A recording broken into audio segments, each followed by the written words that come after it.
yang waktu kita jelasin manfaat, otomatis tersirat adalah jika dia tidak take action, dia tidak akan dapat manfaat itu.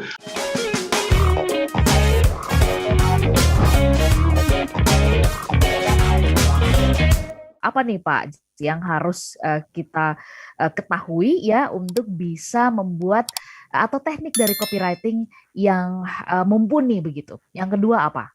Yang kedua adalah penawaran kita.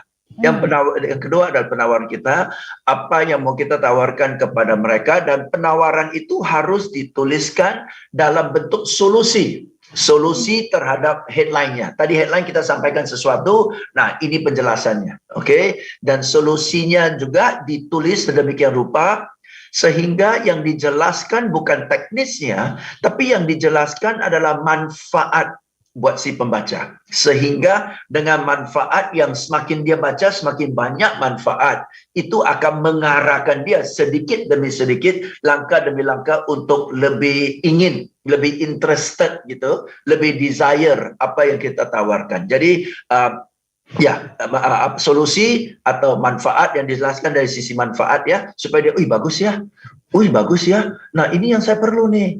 Oh iya, bagus ya. Nah gitu, ya sambil baca. Jadi manfaat terus, oke? Sehingga yang waktu kita jelasin manfaat, otomatis tersirat adalah jika dia tidak take action, dia tidak akan dapat manfaat itu, alias dia rugi. Ya, jadi dengan menulis manfaatnya sekaligus ada psikologis. Kalau saya take action, saya akan dapat manfaat ini. Kalau saya tidak take action, saya nggak dapat loh manfaat ini. Jadi dia baca aja dia galau, galau untuk take action atau tidak gitu. Ya, jadi itu poin kedua, Ola. Baik. Harus ada solusi. Nah, ini kan kadang-kadang orang berpikirnya hanya dari sisi kita punya produk ya, Pak James ya. Yes. Tapi lupa bahwa sebenarnya kehadiran produk kita ini kan mau menyelesaikan sesuatu gitu ya, permasalahannya konsumen ya. Oke, kita menuju ke yang ketiga, tetapi sebelum yang ketiga, Pak James, ada orang yang mengatakan gini, suka begitu tuh menawarkannya solusi bombastis, tapi itu ternyata hanya iming-iming. Nah, supaya tidak terjebak ya kepada solusi kosong gitu kan, apa yang harus kita benar-benar highlight gitu kan, kita tunjukkan pada saat kita sampaikan di penawaran ini, Pak James, karena kan semua orang akan mengatakan kecap nomor 1 gitu. Betul. Oke, jadi setelah kita sudah tawarkan solusi, ya oke. Kalau ada harga, Anda tampilkan harganya dulu. Tunggu ya, sebelum Anda tampilkan harga, Anda kasih dia lihat dulu ya problem, ya kerugian yang dia alami jika dia tidak pakai solusi itu. Oke, sehingga dia rasa, wah ini bisa bertahun-tahun ini bisa beratusan juta ini ya masalahnya. Oke, dan Anda tawarkan harga Anda sehingga murah ya. Nah, jangan tampilkan harga dulu, tampilkan dampak buruk, konsekuennya ya dari masalahnya, sehingga kalau problemnya segitu besar, harga Anda dibandingkan dengan problem atau kerugiannya, harga kita akan kelihatan kecil karena ada perbandingan ya. Tapi kalau Anda tidak ada perbandingan, tampilkan harga tunggal, pasti orang fokus ke wah ini mahal ini, oke, atau wah ini mau minta diskon. Jadi sebelum tampilkan harga, lanjutkan dengan ciptakan the size of the problem dulu, oke ya, dan sebagainya. Oke, nah setelah harga, nah itu akan muncul ya bagus gitu dengan harga segini. Yang benar, betul kan ya? Yang benar. Jangan-jangan mana ada kecap nomor 2. Jangan-jangan omong kosong. Jangan-jangan over promise, gitu kan? Nah, masuklah ke poin yang ketiga, bukti. Bukti, oke? Bukti itu bisa dalam bentuk kesaksian, betul ya? Bukti itu bisa dalam bentuk survei, ya. Bukti itu bisa dalam bentuk tulisan dari pelanggan dan sebagainya, ya. Oke, bukti, oke, ya. Nah, dari bukti itu menguatkan, oh ternyata benar ya, ternyata benar ya, oke, ya. Dah. Oke, baik. Pak James, kita akan sambung ke poin yang ketiga. Setelah tadi kita perhatikan headline, penawaran kita juga bentuk yang solusi. Yang keempat ini, apa yang ketiga ya, Pak James? Apa yang perlu diketahui oleh everybody gitu ya di dalam bicara tentang teknik bikin copywriting ya? Silakan. Pertama tadi ya headline, kemudian solusi. Di dalam solusinya itu juga bahas dari segi potensial kerugian kan, potensi kerugian ya jika tidak pakai solusinya ya. Baru di dalam solusinya juga include harga kita. Ya, include harga kita. Oke, ya. Nah, itu kedua. Ketiga adalah kasih bukti ya supaya orang yang tadi ragu bisa tenang. Setelah kasih bukti, ya dia udah mau nih, kayaknya dia udah mau, tetapi dia ragu. Benar nggak sih? Maka di bagian keempat, ya ini singkat ya, dipersingkat ya, kasih satu penawaran yang sensasional.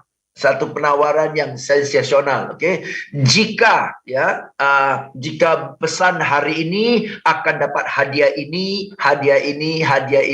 senilai sekian gitu loh. Sama seperti kalau kita nonton TV yang di acara jualan pel lantai lah, jualan kosmetik lah gitu kan, pasti ada kan jualan pisau lah dan sebagainya, jualan kasur lah. But wait, tunggu. Jika Anda pesan sekarang, jika Anda pesan dalam waktu 30 menit, Anda akan dapat bonus ini senilai sekian. Orang, wah, kalau nggak pesan sekarang, nggak dapat loh, rugi loh. Ya, jadi Anda harus kasih satu ya sensational offer.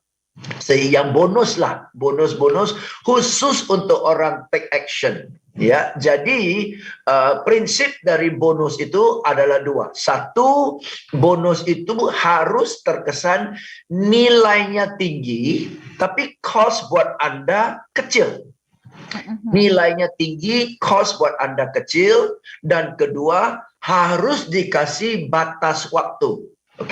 Hanya dapat bonus ini jika dia take action di bawah dalam waktu 30 menit sebelum tanggal 15 atau whatever gitu ya, atau hanya untuk 100 orang pertama gitu. Ya. Jadi, contoh yang dari bonus yang sekarang paling populer adalah dikasih e-book. Ya, dikasih e-book ya. Nah, e-book ini isi 250 jurus, e-book ini isi 50 jurus gitu ya. Nah, e-book ini isi ya 75 kiat gitu ya. Nah, buat kita kan e-booknya praktis nggak ada cost karena dia tinggal download aja. Tapi isi dari e-book itu nilainya tinggi, manfaatnya banyak gitu. Jadi itu adalah bonus ya. Dan setelah bonus, finally seperti tadi Ola bilang adalah call to action.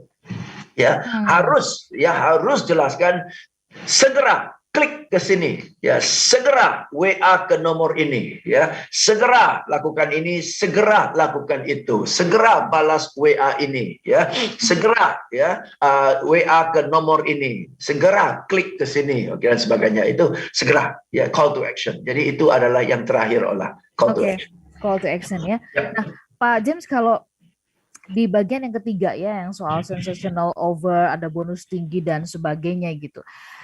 Bagaimana kita pernah membahaskan bahwa jangan buru-buru kita memberikan artinya bombastis, bonus apa segala macam ya, di sesi Pak James juga waktu itu, karena itu bisa menjadi senjata yang terakhir deh gitu.